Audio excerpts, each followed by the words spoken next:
Okay, in this video we're going to try another problem from the triangle solver. And if you look at our diagram, we know only one angle, which is the right angle, and we're given two sides, side A, which is 60, and side C, which is 156. Again, we can solve for side B using the Pythagorean theorem. So let's go ahead and do that. Solve for side B. We choose our method, Pythagorean theorem, and we know that the hypotenuse, which is 156, which is side C rather, we don't type the number in there, side C, which is 156, is equal to side A squared plus side B squared. What I really meant was side C squared is equal to side A squared plus side B squared. And we're going to find that using our calculator again. And we would use 156 squared, 156 squared minus 60 squared, 60 squared, and that gives us 20,736. We would then find the square root of that, square root of the answer, and that would give us 144. So I would type that in here, 144, check the answer, and we have that correct. Now, what I can do, again, is I know only one angle, but I know all three sides. So I can use I can go back to solve for, and I can solve for angle alpha in this case.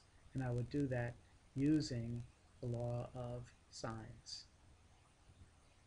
The law of sines tells me that the sine of angle alpha over side little a is equal to the sine of gamma, which is capital C in this case, over side little c, which is 156.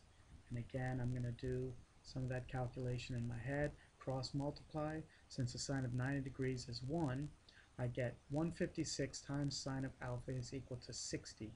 When I divide by 156, so I get 60 divided by 156, and that is going to equal 0.384. I need to double check to make sure that I am in degree mode. You can see up at the top that I am. I quit out of that and go back, and now I can just find the inverse sine of the answer,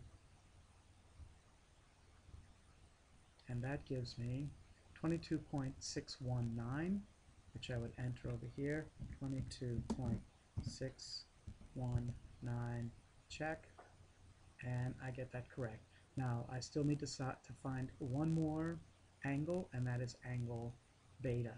So I go back to solving for beta, and I'm going to use the law of sines again here. So sine, I do know that sine of beta over little b is equal to, and I can choose either C or A in this case, so I'll do, since the sine of gamma is easy to calculate, which is 1 over little c, and now I get, again, 156 sine of beta is equal to 1, which is sine of 90 degrees, times 144. So I would have 144 divided by 156. I bring in my calculator. 144 divided by 156, and that gives me 0.923. Then I'm just going to take the inverse sine of the answer, and that gives me 67.380, 67.380, check, and I have it correct. So again, this is a great tool to use to practice some of these ideas. Notice we've been working with all right triangles, and I'm not sure.